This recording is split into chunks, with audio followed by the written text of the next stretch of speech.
So The Conjuring Last Rites, the last Conjuring movie, is coming into theaters, and this is the true story behind it. So in 1973, Jack and Janet Smurl moved into a duplex on Chase Street in West Piston, Pennsylvania with their 2 daughters and Jack's parents. At first, they experienced mild paranormal activity, doors opening on their own, things disappearing, electrical malfunctions.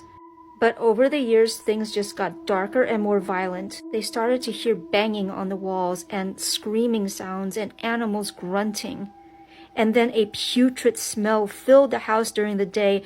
They described it as a combination of sulfur and rotting flesh. And then things got violent. One of their daughters was violently pushed down the stairs. Heavy chandelier fell from the ceiling, almost killing another daughter. The family watched in terror as they watched something levitate their 75-pound dog, German Shepherd, and throw it against the wall.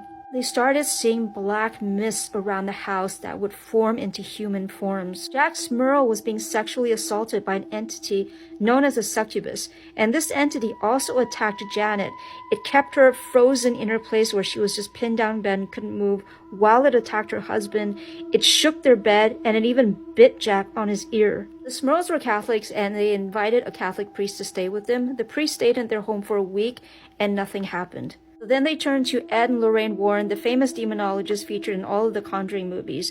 And Ed and Lorraine Warren started their investigation at the Smurl house in 1986, and this investigation went on for months. Now, Ed Warren said the moment he walked into the house, he could feel a 30-degree drop in the temperature. He then saw a mass form into a humanoid shape about 3 feet in front of him. He could hear rattling behind him. And then later they saw the words "Get Out" written on a mirror. And the Warrens concluded there were 4 entities haunting the Smurl family. There was a little girl, an elderly lady, a man who used to live there who had died, and a demon who was forcing the other entities to do its bidding. And they also concluded that the Smurls were the chosen ones, meaning that demons had chosen them to attack them. 3 exorcisms were performed in the house, including by an Episcopal priest recommended by the Warrens, but none of them helped.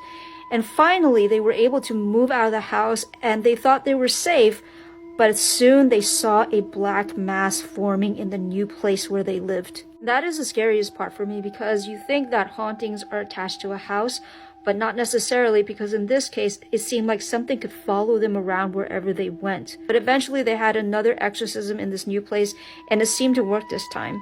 All the hauntings stopped, and the person who moved into their former home also said they never experienced any paranormal activity. So there were people who thought this was all a hoax, including a college professor and parapsychologists and the neighbors. But if you want to know more about this story, there's a book about them called The Haunted, and there was also a movie made in the 90s about them. And of course, The Conjuring Last Rites is coming out in the theaters. If you watch that movie, let me know in the comments what you think. So I am the producer of the Haunted Base series. We started as a class project, and now we have a series on Amazon Prime. If you want to see them, just go to the link in my bio, and I also run ghost tours. And if you want the ghost tour information, also go to the link in my bio.